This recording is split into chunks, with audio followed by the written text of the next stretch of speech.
Hello dear student, welcome. तो foreign exchange में some अभी हम लोग बेसिक वाला सॉल्व कर रहे हैं, क्योंकि बच्चे लोग को ना 10 मार्क का भी सम ही आएगा, राइट। 20 मार्क की शक्ल में भी दिखेगा, तो 10 मार्क वाला हम लोग ट्राई करते हैं, ठीक है। तो इधर क्या दिया है, पूरब एक्सपोर्टेड गुड्स टू पश्चिम, मतलब पूरब ने किसको माल एक्सपोर्ट किया, पश्चिम। तो एक्सपोर्ट मतलब बेचा है, तो हम लोग इंडिया वाले, तो हम लोग पूरब है। तो ये तुम्हारा कौन है, फॉरेन, गोरे लोग है, राइट। कितने का माल बेचा अपन ने, 1 लाख का। तो जब भी अपन एक्सपोर्ट करेंगे तो पैसा आएगा ना यार। तो ये हो गया एक्सपोर्ट वाला, अपने को पैसा आएगा। तो 1 लाख एक ही बार में नहीं आ रहा है, अगर एक ही बार में आता तो ये झंझट ही नहीं होता, एक ही एंट्री बन के खत्म हो जाता था। तो 3 इंस्टॉलमेंट में, और 3 जिस दिन माल बेचा उस दिन का रेट कितना था, 62 था। कितना था, तो ये इसको ओपनिंग रेट बोलेंगे, इसको सर्कल कर देंगे। और हर दिन रेट अलग अलग है हर पेमेंट में, तो उसके हिसाब से अपने को एंट्री पास करना है, ओके। तो कैसे स्टार्ट करेंगे, आ जाओ। तो सबसे पहले क्या करना है मालूम है क्या, सबसे पहले तो चलो आ जाओ। पहले माल कभी खरीदा बेचा उसने, फर्स्ट माल डेट लिख दो सबसे पहला। 2013 कॉमन आ जाएगा। तो पहला माल 1 मार्च को बेचा। फिर उसके बाद पहला पेमेंट आया 5 मार्च को आया, मतलब 5 मार्च की एंट्री आएगी। उसके बाद 18 मार्च को पेमेंट आया, ओके चल 18 मार्च को आया। उसके बाद 30 मार्च को आया, मतलब तीनों पेमेंट ईयर एंड के पहले ही आया। अगर ईयर एंड के बाद आता तो एक एंट्री एक्स्ट्रा आती, पर वो अभी करना ही नहीं है ना, इसके लिए तो मैं बोला इजी वाला समय, राइट। तो सबसे पहले फर्स्ट एंट्री आएगी, कितने का माल बेचा, 1 लाख। तो फर्स्ट एंट्री आएगी पार्टी टू सेल्स, क्या आएगा, याद करो एक्सपोर्ट में एंट्री आएगी पार्टी टू सेल्स। तो पार्टी कौन है मालूम, इधर पश्चिम। तो पश्चिम को डेबिट करेंगे हम लोग, पश्चिम, पश्चिम माने वेस्ट, टू सेल तो लिखेंगे एक्सपोर्ट सेल, क्या लिखेंगे, export cell. Being good sold on credit, being good sold credit या बीइंग गुड्स एक्सपोर्टेड। कितने का माल बेचा हम लोग ने, 1 लाख। कब बेचा, 1 मार्च। और जिस दिन बेचा था उस दिन रेट कितना था भाई, 62। तो इधर लिखेंगे 62, तो मल्टीप्लाई कर देंगे तो 62 लाख डेबिट हो जाएगा, और 62 लाख क्या हो जाएगा, क्रेडिट हो जाएगा। हो गया बीइंग गुड एक्सपोर्टेड, पहली एंट्री हो गई। अभी माल बेचा है ना, तो अपनों को पैसा आएगा। तो 3 इंस्टॉलमेंट आ रहा है ना, तो 3 इंस्टॉलमेंट मतलब तीनों में पैसा आ रहा है, मतलब बैंक डेबिट करने का, पार्टी को क्रेडिट करने का। Bank to party, bank to party, bank to party, है ना। तो अभी मैं क्या करता हूँ, तीनों में ना ये एंट्री कॉमन लिख देता हूँ, bank account debit to party account. Party कौन है इधर, पश्चिम, क्योंकि पैसा तो आने वाला ही है ना अपने को यार।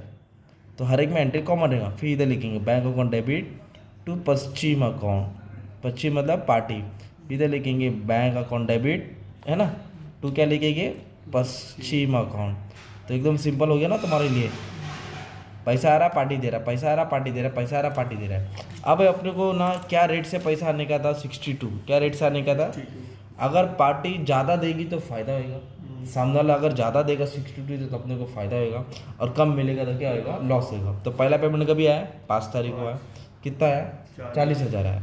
और कितना रेट से आने चाहिए था अपने को? और आया कितना, तो ज़्यादा आ रहा है कि कम आ रहा है, कम आ रहा है, मतलब एक्सपोर्ट में कम आया मतलब लॉस हो गया। तो लॉस होगा तो डेबिट में लिखेंगे, क्या लिखेंगे, foreign exchange fluctuation account, foreign exchange fluctuation, ये स्पेलिंग पूरा डाल देना, फॉरेन एक्सचेंज फ्लक्चुएशन अकाउंट। इधर लिख दो डेबिट, इधर लिख दो डेबिट। कितना रुपया आ रहा है अपने को मालूम है, 40,000 आ रहा है। कितना आ रहा है, 40। तो तीनों जगह लिख दो 40,000, 40,000, 40,000। पार्टी है ना, तो पार्टी से कितना लेने का था, 62। ये 62 पार्टी को आएगा, याद रखना।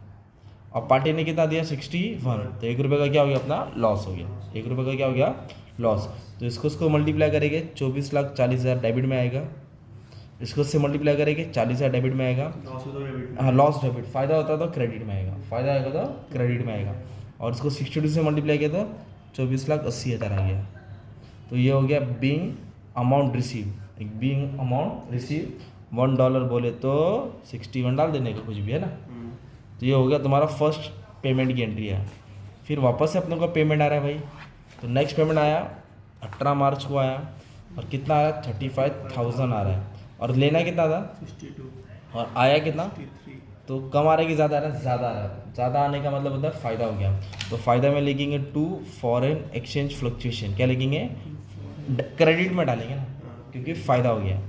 और कितना पेमेंट आ रहा है मालूम है, पार्टी से 35,000 आ रहा है। कितना आ रहा है, तो इधर लिख देंगे 35,000, 35,000, 35,000। पार्टी से अपने को लेने का था मालूम, कितना लेने का था, 62 लेने का था। पार्टी से कितना लेने का था, और पार्टी ने 63 दिया, मतलब ज़्यादा दिया ना, तो 1 रुपया फ़ायदा हो गया, इसलिए क्रेडिट में आया, 2 डाला। लॉस होता तो क्या रहता था, डेबिट में। अब इसको इससे मल्टीप्लाई करेंगे तो 22,05,000 आएगा। इसको इससे करेंगे मतलब 35,000 आएगा। इसको 62 से करेंगे तो 21,70,000 आ जाएगा। तो ये हो गया तुम्हारा फ़ायदा वाली एंट्री है ना। तो क्या लिखेंगे, being part payment receive $1 is equal to 63, simple. फिर अपने को और एक पेमेंट आ रहा है, और ये पेमेंट ना साल खत्म होने के पहले ही आ रहा है। कभी कभी बाद में आता था, मैंने बताया बाद में आएगा तो एक एंट्री बीच में आती है, ओपनिंग माइनस क्लोजिंग। अब वो वाली एंट्री नहीं आएगी। अच्छा ठीक है, कितना आ रहा है पेमेंट, 25,000 आ रहा है। कितना लेने का था 62 और कितना दे रहा है 60 आ रहा है, मतलब लॉस हो गया ना 2 रुपये का, क्योंकि 62 लेने का था 60 दे रहे, तो लॉस हो गया। तो लॉस हो गया तो क्या करेंगे, मालूम है, एफ को डेबिट करेंगे। एफ को क्या करेंगे, डेबिट करेंगे, क्योंकि लॉस हो गया। फॉरेन एक्सचेंज अकाउंट डेबिट हो जाएगा। तो 25,000 आ रहा है, कितना आ रहा है 25,000 आ रहा है, 25,000 आ रहा है, मल्टीप्लाई। पार्टी से लेना था 62, पार्टी तो 62 लेने का था, अब पार्टी ने कितना दिया 60 दिया, तो 2 रुपये का क्या हो गया लॉस। इसको इससे मल्टीप्लाई करेंगे तो 15 लाख आ जाएगा, इसको इससे करेंगे तो 50,000 आएगा, इसको इससे करें तो 15,50,000 आएगा। मतलब 15,50,000 लेने का था, 15 लाख दिया, 50,000 लॉस हुआ है ना। Being part payment receive, 1 lakh था, 3 पेमेंट आ गया, राइट। 1 लाख का जो माल बेचा था, 3 पेमेंट आया, कुछ पेमेंट में फ़ायदा हुआ, कुछ पेमेंट में लॉस हुआ। तो एक एंट्री जो आती है ना 31 मार्च की, ओपनिंग माइनस क्लोजिंग, वो नहीं आएगा, क्योंकि पूरा पेमेंट अपने को मिल गया, बस समझाने के लिए लिखा था। अभी डायरेक्ट ये वाली एंट्री आएगी, प्रॉफिट और लॉस वाली। कौन सी एंट्री आएगी, तो प्रॉफिट और लॉस में मैंने क्या रूल बताया था, कैलसी लेने का। पहला तो क्रेडिट वाला प्लस करेंगे, डेबिट वाला माइनस करें, एफ। तो क्रेडिट में आया था मतलब प्लस में आया था फ़ायदा, डेबिट में आया था लॉस। तो इधर एफ को देखने का है, तो इधर एफ है क्या, नहीं, इधर है ना एफ। तो डेबिट में है कि क्रेडिट में, तो डेबिट मतलब लॉस होता है, तो माइनस करेंगे। तो पहले माइनस दबाओ, फिर 40 डालो, ठीक है, -40। इधर एफ है ना, किधर है, क्रेडिट मतलब फ़ायदा, प्लस दबाओ, प्लस 35 दबाओ। फिर इधर डेबिट है कि क्रेडिट है, डेबिट मतलब -50। तो आंसर किस में आया, माइनस में आया। फाइनल आंसर माइनस में आया। माइनस में आया मतलब लॉस हुआ, माइनस में आया तो लॉस होएगा ना, तो प्रॉफिट एंड लॉस को डेबिट करेंगे। लॉस होगा तो लॉस को डेबिट करेंगे, प्रॉफिट एंड लॉस ऐसे लिखिए, profit and loss account debit. आप लोग फुल फॉर्म लिख देना एग्जाम में, राइट। माइनस में आंसर आया तो पीएनएल को क्या करेंगे, डेबिट। और फिर क्या करेंगे, पार्टी एफ को क्रेडिट करेंगे, किसको, क्योंकि एफ का ही बैलेंस किया ना अपन ने। कितना का लॉस हुआ 55,000, तो 55,000 डेबिट और 55,000 क्रेडिट। मान लो अगर आंसर ना प्लस में आता, सपोज मान लो आंसर प्लस में आता, कितना आंसर आता 15,000, तो फ़ायदा हो गया। तो रिवर्स एंट्री करता, प्रॉफिट एंड लॉस नीचे आता और एफ ऊपर आता। अगर फ़ायदा होता तो प्रॉफिट एंड लॉस नीचे आता, पर लॉस हुआ इसलिए पीएनएल की तरह ऊपर आ गया। बिंग एफ अमाउंट मतलब फॉरेन एक्सचेंज का अमाउंट ट्रांसफ़र किया प्रॉफिट एंड लॉस अकाउंट में।